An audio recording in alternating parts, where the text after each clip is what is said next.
Dear class, you find me muffled a little in my hoodie, a little like a figure out of Beowulf, perhaps an early Christian monk visiting the Danish court, uh, who has just heard the saga of Beowulf being sung for him in the mead hall.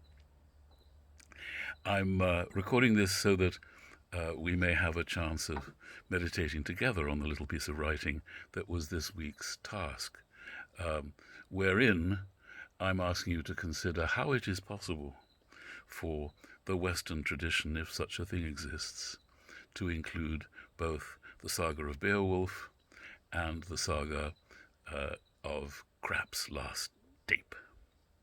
So I don't think this is an easy question to answer. It's not intended to be easy, and your answer is permitted to be short. But the reason that I think we have an obligation to consider that rather than take books piecemeal, rather as your American education invites you to take classes piecemeal, so that in one day you might be studying Bolivian cuisine and Ethiopian history and modern American verse, and who knows what else. That's certainly not a European idea of education, but it's something that has been thought up by those who direct your education. And so, God bless it, God bless them and us. It's what we're stuck with.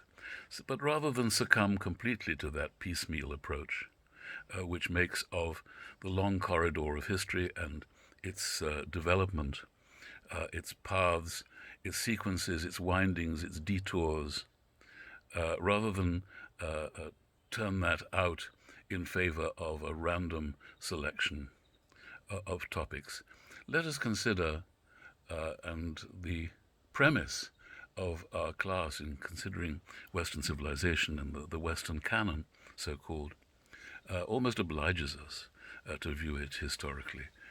I have undone this to some extent by offering you pairs of authors taken from different periods.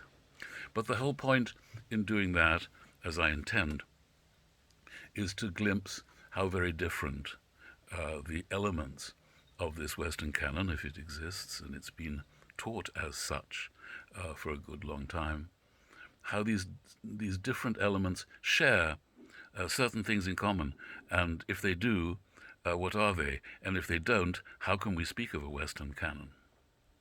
So here we have my two, I think, most outrageously different elements of a pair, but quite deliberate.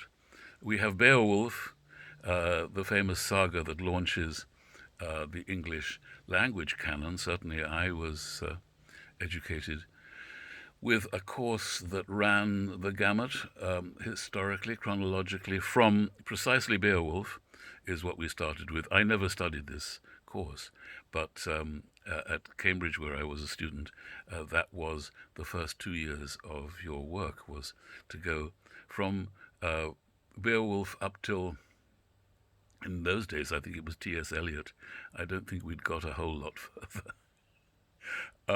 But it was from the alpha to the omega, from beginning to end of this so-called Western canon. We were never invited to consider why it was a canon, but that's precisely what I'm doing with you now.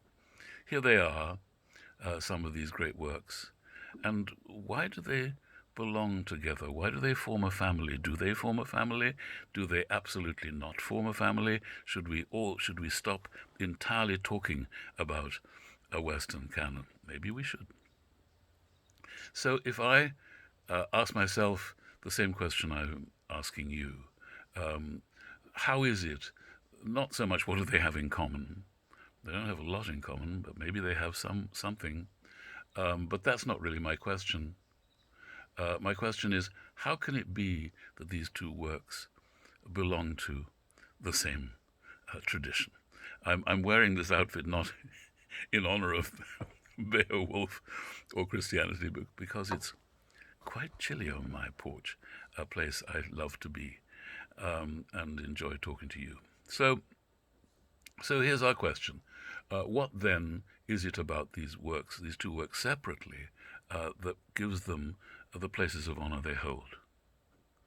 Well, Beowulf is one of many sagas, and it's my contention, as those of you know who've watched/listened to my two little Beowulf videos, my contention would be that it's Grendel that makes them remarkable. Every saga has a hero, has several heroes. Heroes feature in the sagas of every nation, the adventure stories, the dragon-killing tales that belong with every tradition. We need heroes in our past to spur us on to similar deeds, or to some deeds of courage anyway.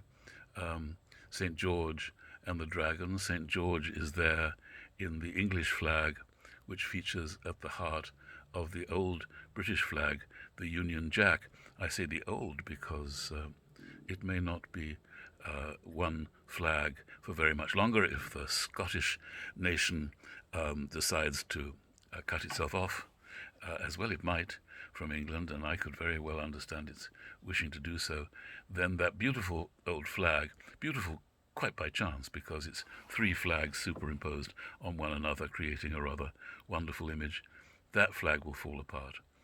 And eventually the British will be returned to the cross of St. George, their patron saint, St. George who slew the dragon, rather as Beowulf slays Grendel, and then Grendel's mother, which you can go on to. And there's a great deal more slaying to be done, and the sagas are all about slaying. So when Britain was called upon in the world wars, particularly in the Second World War, to fight off the aggressor in the form of Nazi Germany, the First World War was a little more complicated as to why British people were out there in France digging into trenches and fighting against a cousin nation, Germany, with whom we, the British, were very close by blood and by friendship. The Britons would go to the Black Forest in Germany for vacations very commonly. This only stopped, in fact, with the arrival of the Nazis and a stereotype of Germany which didn't permit of such cousinly fellow feeling any longer. However, the struggle of the Second World War cast, in a way that the First World War was not, as good versus evil, involved the British in taking their flag, the Cross of St. George, rather seriously, and having an image of St. George, the valiant knight, on his horse with his spear, liberating the maiden. In all the old iconic images of St. George and the dragon, there's a maiden who has been chained perhaps to a tree. At any rate, she is the dragon's prey, and it's liberating her and not just deciding to annihilate a creature which breathes fire, a green creature with a tail and a fire-breathing tongue, but rather to free the maiden who was, if you like, France in the Second World War, or Poland, or whomsoever it might be that was under the heel, as they put it in those days, of the Nazi jackboot. And so we Britons were St. George, and that gives the fight against Grendel, the heroic saga fight, its own place, as in all canons. We begin with heroic acts. And as I always argue, the reason that we read Grendel as opposed to we read Beowulf as opposed to many other sagas is Grendel. Grendel is not only a fascinating villain, a dragon of really quite unusual and fascinating characteristics, but he also has this quality of feeling like he's an outsider. The dragon of St. George isn't an outsider; he's doing fine in his own dragon world. But Grendel is miserable. He has his nose pressed to the pane of glass that separates him from the mead hall where everyone is happy. and shouting and cheering and singing and drinking the lovely honey wine of mead. So that element of envy, which doesn't belong to all sagas by any manner of means, or to all villains.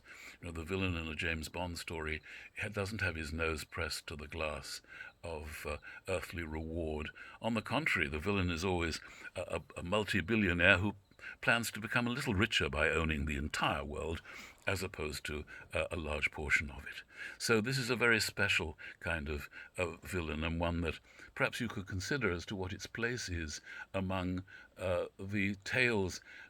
Othello is one of that form part of the Western canon. There, after all, is Iago, who feels he's been excluded from the rank to which he considers that he was naturally heir, excluded by Othello.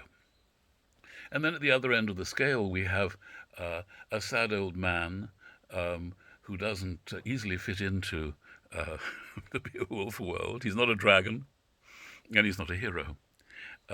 He is precisely he who is neither dragon nor hero.